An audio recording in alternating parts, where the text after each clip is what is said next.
অনুপ্রবেশ সীমান্তের নিরাপত্তা তা নিয়ে বরাবর অবহেলা উদাসীনতা। মমতা বন্দ্যোপাধ্যায় বাংলাদেশ সীমান্তের নিরাপত্তার ক্ষেত্রে কাঁটা তার ফেন্সিং তা নিয়ে অনীহা দেখিয়েছেন, আর তার ফল ভুগছে এ বাংলা। নিরাপত্তা নিয়ে মমতা বন্দ্যোপাধ্যায়ের অসহযোগিতা নিয়ে ফের সরব হয়েছেন রাজ্যের বিরোধী দলনেতা শুভেন্দু অধিকারী। মমতা বন্দ্যোপাধ্যায় যে কাজ করছেন তা নিয়ে প্রশ্ন উঠছে জাতীয় নিরাপত্তা। দেখুন।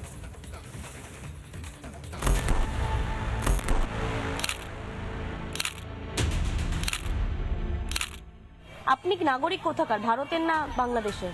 বাংলাদেশের। এখানে তো আপনার ওই থাকবো বলে ডকুমেন্টস গুলো করেছিলাম। আমাদের ওখানে যে ছিল কাউন্সিলর, ওর কাছে। बॉर्डर किसका हाथ में है? हमारे हाथ में तो कुछ नहीं है। যে প্রয়োজনীয় জমি প্রোভাইড করতে হয় স্টেট গভর্নমেন্টকে, এটাতে সেন্ট্রাল গভর্নমেন্টের কোনো রোল নেই। সীমান্তে কাঁটাতার দেওয়া নিয়ে রাজ্যকে কতই না চিঠি স্বরাষ্ট্র মন্ত্রকের, কিন্তু শীত ঘুমে রাজ্যের তৃণমূল সরকার। অনুপ্রবেশ বন্ধে আগাগোড়া ইতিবাচক ভূমিকায় দেখাই যায়নি রাজ্যকে, বরং দোষারোপ করতেই ব্যস্ত তৃণমূল। মঙ্গলবার দিল্লিতেও সেই এক কথা মমতা বন্দ্যোপাধ্যায়ের মুখে। दिस गवर्नमेंट सेज खुशबैठिया। अगर खुशबैठिया बंगाल में है तो आप लोगों ने क्या किया? बॉर्डर किसका हाथ में है? बीएसएफ। हमारे हाथ में तो कुछ नहीं है। কি বুঝলেন?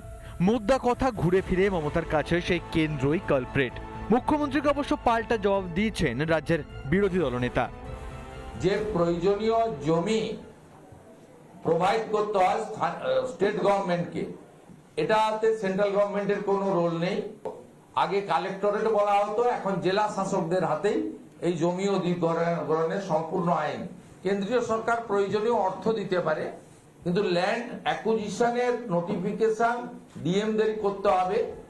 বারবার বাংলাদেশি অনুপ্রবেশ নিয়ে প্রশ্ন তুলেছে রাজ্যের বিরোধী দল। দেশের স্বরাষ্ট্রমন্ত্রী এসেও বাংলায় দাঁড়িয়ে বলে গেছেন, এই যে কাঁটাতার দেওয়ার জন্য রাজ্যকে জমি চাওয়া হচ্ছে, সেই জমি রাজ্য দিচ্ছে না কেন্দ্রকে। অবশেষে এই গোটা বিষয় নিয়ে জনস্বার্থ মামলা হয় কলকাতা হাইকোর্টে, এবং হাইকোর্ট জানিয়ে দেয় যে রাজ্যকে এই জমি দিতে হবে, এবং নির্দিষ্ট একটি ডেডলাইনও দিয়ে দেয়।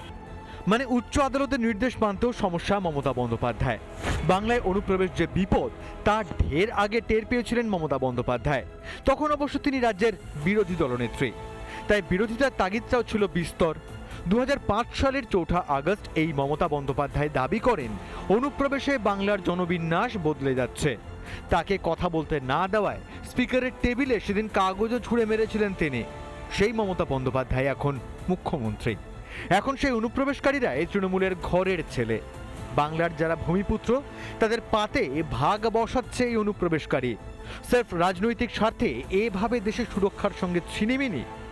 ভারত সরকারের পক্ষে 8 বার কমিউনিকেশন করা হয়েছে এই জমির জন্য।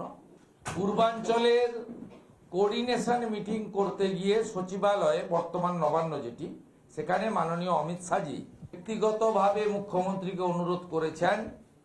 তারপরেও এই রাজ্য সরকার রাজ্যের মুখ্যমন্ত্রীর নির্দেশে, ইশারাতে মুসলিম অবৈধ অনুপ্রবেশকারী এবং রোহিঙ্গাদের এখানে ঢোকানোর জন্য জমি দেওয়া হয়নি।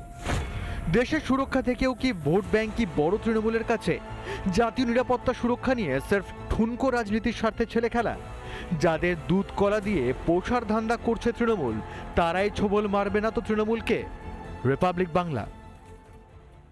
নানা ধরনের কন্টেন্ট দেখার জন্য লাইক করুন, শেয়ার করুন আমাদের ফেসবুক পেজ, সাবস্ক্রাইব করুন আমাদের ইউটিউব চ্যানেল।